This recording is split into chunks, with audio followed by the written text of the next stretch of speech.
So I am now going to rapidly pass over to my good friend and colleague, Caroline Cake, who's Chief Executive of HDR UK, as we look forward beyond this pandemic. So Caroline.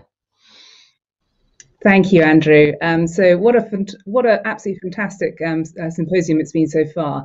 What we're going to do in the next session is we're going to be actually looking at lessons learnt that we can really take to respond to future pandemics. So in the symposium so far today, we've heard about what scientists, government, clinicians, industry, charities, international bodies, and many others have done across an extraordinary breadth of interconnected activities to respond to the pandemic.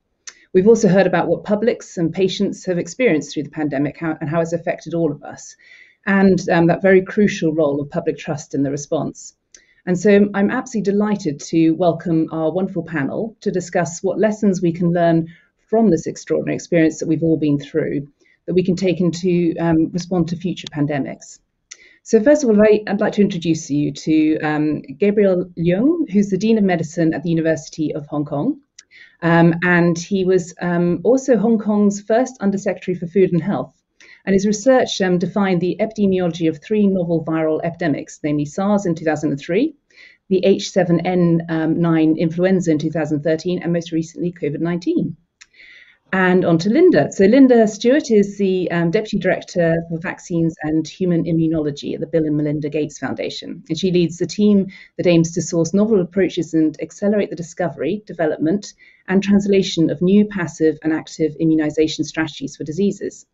And she was also a member of the faculty at Massachusetts General Hospital and Harvard Medical School, where she was the co-director of the Laboratory of Developmental Immunology and a member of the Center for Computational and Integrative Biology. And Kevin Fenton is a Regional Director for Public Health England in London and Regional Director of Public Health for NHS London.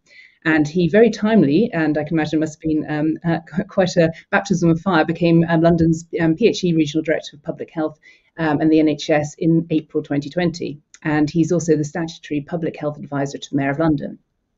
And also Mene Pangalos, who's the Executive Vice President for Research and Development of Biopharmaceuticals for AstraZeneca, where he's responsible for biopharmaceutical R&D from discovery through to late-stage development. So we have an absolutely phenomenal panel, and I'm very much looking forward to our discussion today. But I wanted to start by perhaps Mene opening with I'll ask each of you in turn, but to kind of really share, given your experiences through the pandemic so far, how should we prepare for the next pandemic? So over to you, Mene.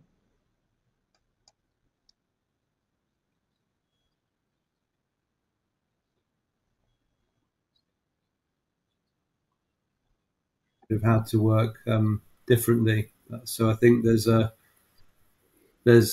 piece about how quickly we can deploy our people to identify molecules and how you can do things using parallel processes rather than how we traditionally do things in series to really speed up the way that we move from the research phase to early clinical phase all the way to late stage ultimately in approval.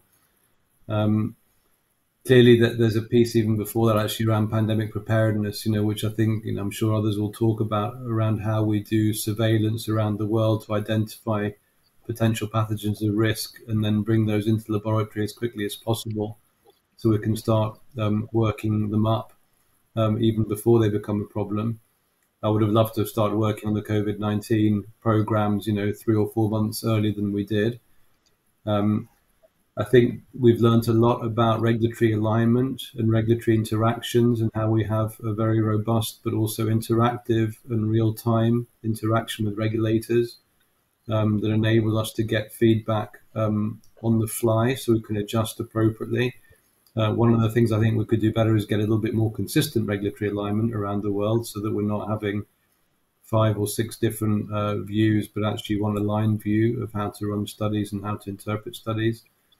And then, of course, how we work as an industry to enable manufacturing at scale. I think, none of us have ever had to do anything, not just at the speed that we've done, but at the scale that we've done in terms of manufacturing, billions of doses and how we work with CMOs who we, license vaccines to or do technology transfer to enable them to scale up quickly and to a high quality. has been a huge challenge. I think we've learned a lot from that. And so having, again, the manufacturing base in place around the world so you can enable distribution of medicines fairly inevitably, I think is also critically important. Thanks, Mene. So yes, huge amounts in terms of how we can do things in a kind of having that parallel processing and that kind of speeding up is going to be really key for us to kind of be building on from there. Gabriel, what would you add to that?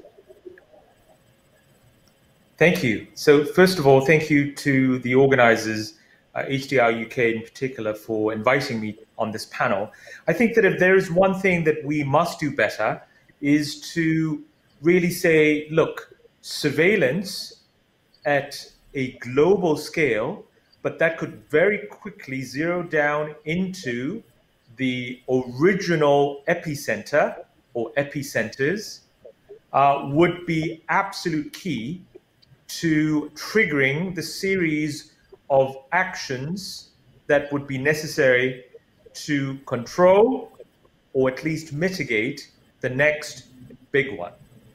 I think that we have learned, at least since the 97 H5 influenza outbreak in Hong Kong, the last 25 years, we've seen too many of these so-called black swan events for them to be black swans. At best, they're gray swans. And I think that they will come at regular, or at least irregular intervals, but that are wholly predictable in terms of decades. And I think that what we must do better is to have better surveillance infrastructure that is built in routinely in national and subnational health systems. But I think even more importantly is to make sure that they trigger a global alert system and lead to actions that are grounded in science. While we can't and probably shouldn't divorce completely the science of surveillance from politics, COVID-19 has taught us that we must try to really drive our policy decisions by science, while acknowledging that political circumstances may differ between countries or even within countries, but ultimately they are guided by science. And I think that that's really the one single thing that if we get that right, then many of the pieces will fall in place. And I think that that's really the one single issue that we must do better on, having learned from SARS-1, having learned from now SARS-2 COVID, having learned from the 2009 H1N1 pandemic, having learned from Ebola and Zika. Over. Thanks, Gabriel. Really interesting in terms of and that kind of preparedness aspect in terms of being led by the science. And I do like your grey swan event aspect on there. Maybe we need to be looking at Signet events going forward. So, Lynda, what would you add on to that? So again, thank you very much for the opportunity to join the panel, and also just thank the UK for leading a lot of really important work during the pandemic. I think that they deserve it of some major recognition, the work that's been going on in the core studies and beyond. I was also going to, I have sort of 4 points. I was going to talk about surveillance, but I won't talk about that because I do think that's been a critical lesson learned, and really importantly, as was just pointed out, really linking the surveillance to action. So modifying our public health measures on our NPIs, and then also linking surveillance and sequencing to vaccine development. And so forth. If we look at what happened in India, some of that could have been predicted if our surveillance had been stronger, if the actions had been taken based on some of the surveillance data. The second point maybe is around therapeutics. So I think, clearly moving forward, we haven't done a brilliant job at therapeutics this time. And while we can really try and predict the next pathogen and try and stockpile something for influenza or another coronavirus, that clearly isn't going to be great for a unknown pathogen, a sort of pathogen X. And so I think we must continue to invest in sort of technologies and innovations that can be applied in a pathogen agnostic manner, be it biologics or programmable antivirals or something. And I think that was a major lesson that we learned from vaccines, is that having those programmable technologies really enabled the vaccine response, and we need a similar sort of solution for therapeutics. The third thing I'd maybe say is that there's a lot of money that needs to be put down at risk for R&D during the very early response. And although there are many things that the US government didn't do well, the one thing they did was put a lot of money into R&D through Operation Warp Speed, out of the gate. And then I think the final lesson learned around access to vaccines really it's going to be addressed by diversification of the manufacturing base. And we really need to think about that at a global scale, in some sort of global network of manufacturing that can be linked together. And just being aware that mRNA isn't the solution to everything, and that we really also need to maintain a diversity of vaccine approaches. So those would be my lessons learned. Wonderful. Thank you, Lynda. And several of those points I think we'll come up with in questions in a moment. I think that's an important link back to Mene's point around the manufacturing aspects of how we do build kind of this going forward, but also your key point in terms of how we fund this going forward. I think it's going to be quite be interesting to discuss in a moment. But I'd like to hand over to Kevin now at this point. Kevin, it'd be great to hear your thoughts. Great, thank you. And again, thanks for the invitation to be on the panel this morning. And as the only public health physician probably on the panel, I'm going to take a population health perspective in my response, agreeing with what everybody has said. So I think the pandemic has shown us about the perils of not being able to understand our communities, to engage our communities, and to mobilize communities. It's highlighted where trust in government can have a detrimental impact in the willingness and ability of communities to respond in a way that protects themselves. So one of the first things that we will have to do better is to really ensure that the lessons that we've learned from the pandemic about how we understand communities, how we build trust, how we engage, mobilize, support the community infrastructures that in turn drive resilience, which are necessary for future pandemics, will be key. And where we have seen the inequalities manifest themselves throughout the course of this pandemic, they're often within those communities that are furthest from the statutory services, that have the least trust in those services or are not engaged.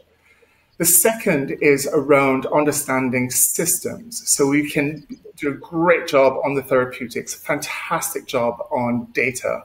But if we don't have a delivery system to ensure that the vaccines get delivered, that we have a testing and contact tracing program in place, then our strategies and preparedness for the next pandemic will fail.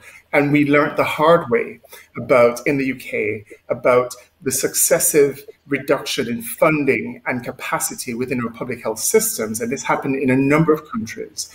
How when the time had come for us to scale up our responses, our inability to do that in a quick way.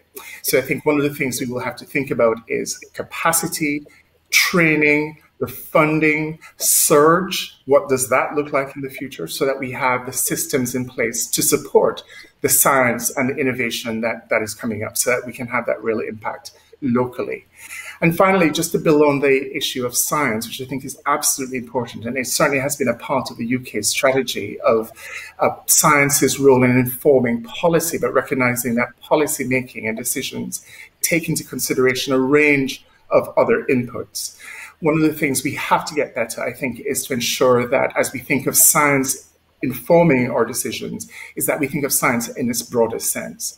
The social, the cultural, the anthropologic research and science which enables us to understand, for example, how people connect, what do people value, what do people listen to and hear when we give our prevention messages, and how do they change their behaviors? How are people connected between neighborhoods and cities and countries? And how can that in turn influence our pandemic preparedness and responses? So perhaps a broader view on science and a view that respects and encourages and integrates the biomedical, social and cultural will be key.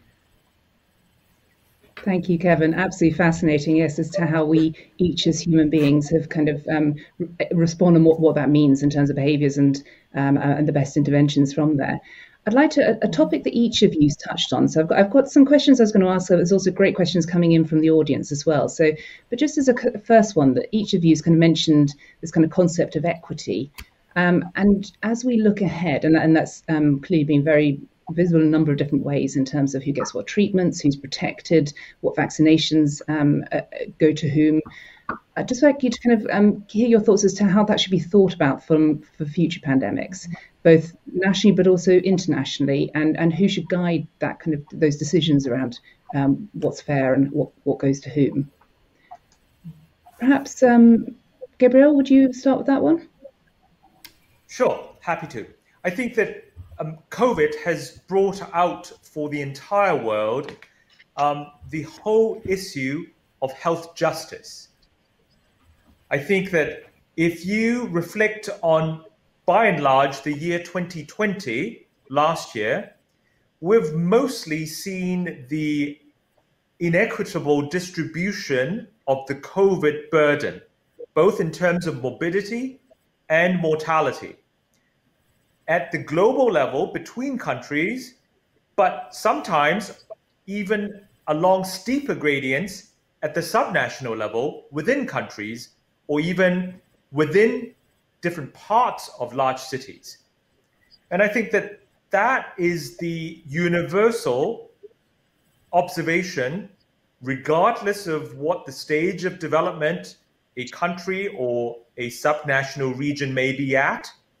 And that really is the take-home, sad lesson for 2020, the deep, inequitable chasm of the COVID burden.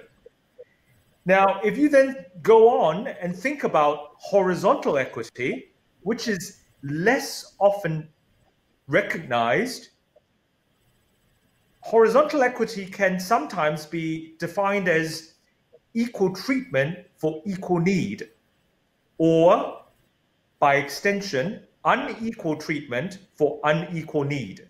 And that to me is the big lesson of 2021 and counting. And that is because we've seen this huge inequity in the COVID natural history burden, and now that we have a chance to redress that with vaccine availability and access, we have not risen to the challenge. We have not seen people who have vaccines, sometimes even in excess of what they could consume, redistribute that to redress those deep, inequitable burden chasms. And that, to me, is where we must do better, and we must do better quickly, especially in view of the Delta variant, which I suppose is predicted to sweep across the rest of Europe, the whole of continental United States, and much more likely the rest of the world in the coming few months.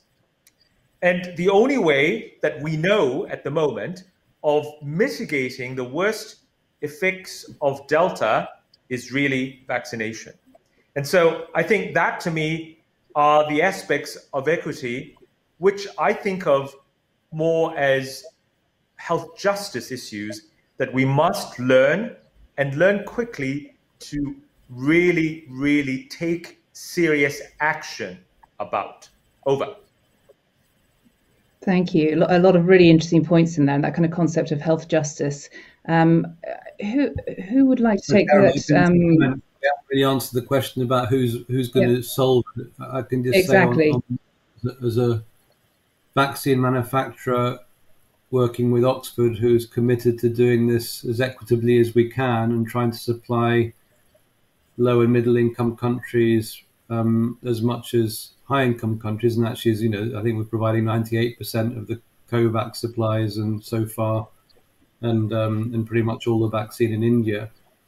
It's been very difficult to deal with vaccine nationalism. If you think about it, we set up around 20 independent supply chains to try and avoid vaccine nationalism.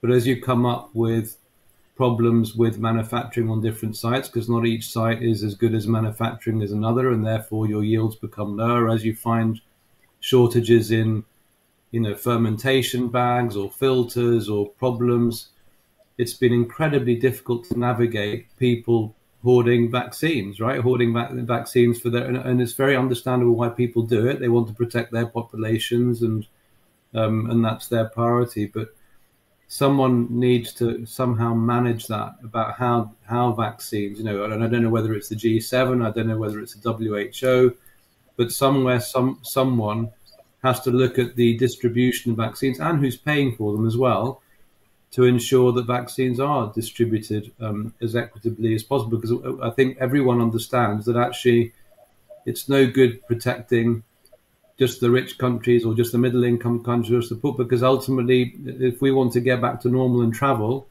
everyone needs to be protected, and we need to get the infection rates down everywhere in the world. But it's a very thorny, difficult problem, and I think it needs to be done on a global level by, key countries and nations, and there needs to be sort of an agreement, a unanimous agreement about how to do this that everybody then follows. Thanks, Mene. So that kind of concept of yes, potentially G7. We've obviously just had aspects and things there. So I guess, Lynda, what's the role of charities in this? What are your thoughts in terms of what could be who should be leading some of these? I think the equity principles, it's all well and good having equity principles, but then there's the reality, and we also have to be pragmatic. I think Mene just pointed out that vaccine nationalism is a logical problem, right, for governments, and they're rational in wanting to protect their own people. And so I'm not sure whether principles are going to solve it. I think what will solve it is oversupply. And we have to set up systems where there is very rapid, massive production of vaccines for the next pandemic, because this is going to happen to some degree, but it just shouldn't be a 1 year or 2 year delay between there being a supply for rich countries and for poor countries. So we need to massively increase our manufacturing capacity to be able to accommodate a much more rapid production timeline. And it's a governmental problem. It needs to be at the G7 level. Thanks, Lynda. And we'll get into the kind of conversation next in terms of how that's funded and where that comes from, and that I think would be interesting to cover. But Kevin, before we go on to that, just be interested to kind of get your perspective in terms of that equity from really kind of being at the front line from a regional point of view, as you look then nationally and internationally. What does that, how are you thinking through that? Yeah, so, I've been saying to partners, when we know better, we must do better. And I think that is the big challenge that we'll have coming from this pandemic, because if you look at the entire course of our journey, for each new biomedical intervention that we had, we saw the inequalities playing out. Who had access to testing? Who had access to effective contact tracing? Who had access to the vaccine, etc. So inequalities and equity has been a defining characteristic of this pandemic. And I think in light of the data that we have now, I've been saying that we need to, as we think about this next phase, whether it's vaccination or recovery, to begin planning through an equity lens. Because if we keep doing what we've always done, we're simply going to replicate the outcomes. So we need to have equity at the forefront of our planning, policy-making, decision-making, so that we can address it upfront. And what does that look like?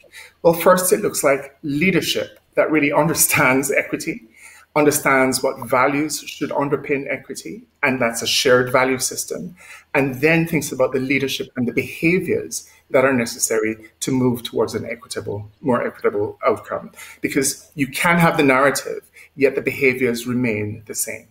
Second, you need the structures that will drive through equity in our decision-making, planning, and delivery. And again, if I look at, for example, how the vaccine programs are often delivered, we tend to deliver programs to get to the majority of people using systems which we can relate to, right? So have mass vaccination centers or use it through existing services. Although we recognize that those structures systematically disenfranchise certain members of the population, those who are unregistered, people who are not engaged, etc. And ultimately, those are the same groups that have had a disproportionate impact on the epidemic. So structuring our programs are going to be important. And then finally, you can't have equity unless there is not also diversity and inclusion around the decision-making table, so that there's diversity of thought and challenge to the way policymakers, those who are delivering programs, are working towards equity. It is when you have the community sitting alongside you to think about how you're going to roll out a contact tracing program that you begin to design things differently. And it's when you have public health specialists working with the biomedical scientists, working with the anthropologists, that you get to a better outcome. So that diversity and inclusivity within the decision-making and delivery systems will be key for equity as well. Fantastic. Thank you. All really thoughtful responses in there. And as we kind of look ahead then, I'm quite taken by your point, Lynda, in terms of we just need to have more supply and things, and then there'll be kind of excess of supply and things in there. As we look into the next pandemic and kind of taking Gabriel's point in terms of things are going to come more frequently, there are going to be more grey swan rather than black swan events and things on there. How do we think through the funding of this, and where should the funds be coming from? Memories start to, as time goes on, memories start to kind of dim, other priorities come up, people fund other activities and things in there. How should we be putting aside funds, investments to be able to do this? Mene, do you want to start off with? I'm not sure I'm the best person to answer that. I mean, I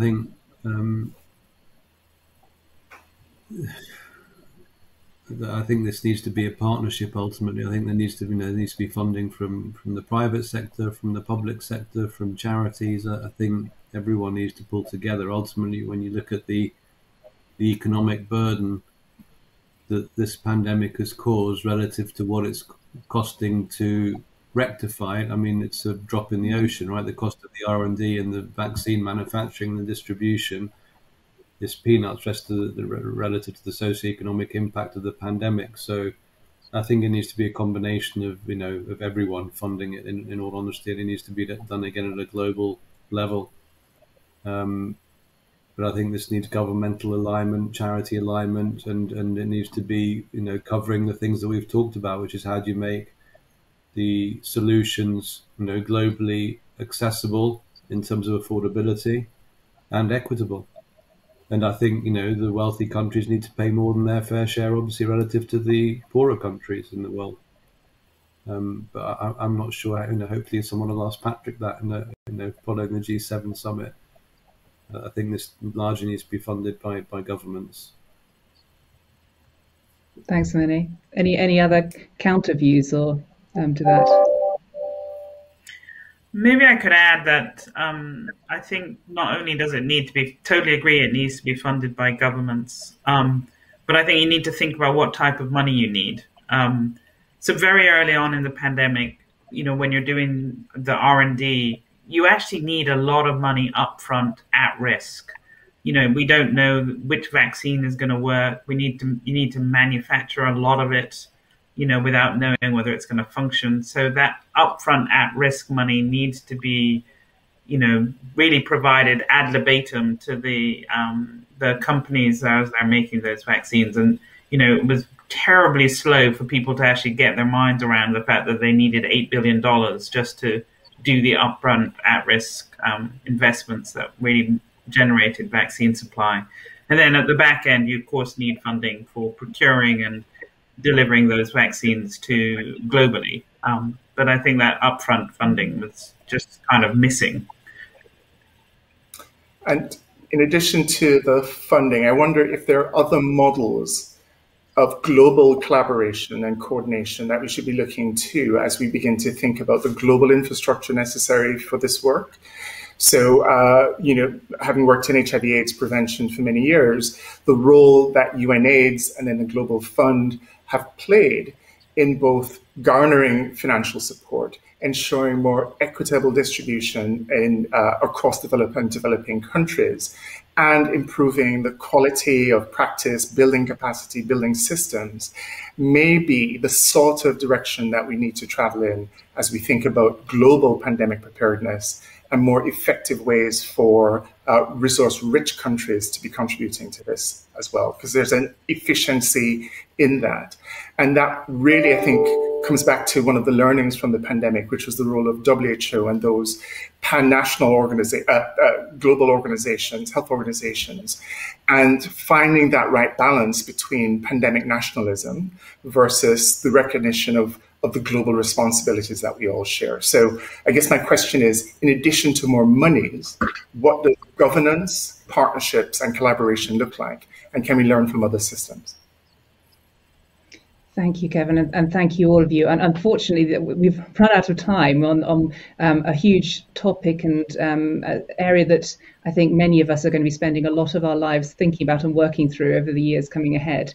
And I think you've drawn out those between you, those kind of fascinating points of the equity, the funding aspects, how we have the manufacturing systems in place, how we have this collaboration and interconnection across so many different organizations, so that we really are well set up to be able to respond to, and we've just touched on the kind of pandemic aspects, but we could also relate this to many other diseases and different which has also been touched on through today.